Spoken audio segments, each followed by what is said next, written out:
जय जगन्नाथ। श्री जगन्नाथ पंचरात्र और विश्व कल्याण यज्ञ पारला श्रीमंदिर प्रांगण रे अनुष्ठित हो।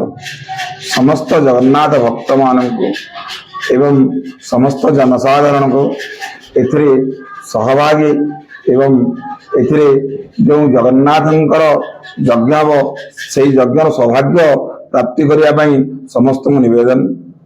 आमर 28 तारिख दिन माघ शुक्ल दशमी रे आमर सदराबंध निकटरू गंगा आवाहन होई गंगा को निमंत्रण करी गंगा को कृपालाभ करी जलाणी यज्ञ कार्य आरंभ हो। 29 तारिख एकादशी ठारू माघ पूर्णिमा पर्यंत आमर दीर्घ 5 दिन ये पंचरात्र कार्य अनुष्ठित हो।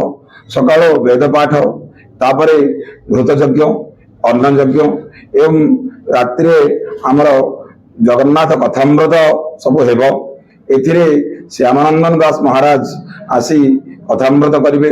डॉक्टर आशुतोष मिश्र एवं संग्राम आचार्य एपरि बहु भक्त आसी एही जगन्नाथ कथामृत कार्य को आम मान को प्रदान करिवे। आमे सब एही भगवान को कथामृत सुनी सौभाग्य प्राप्ति करिवा। समस्त को निवेदन ए कार्य आसी समस्त योगदान करंतु। जय जगन्नाथ।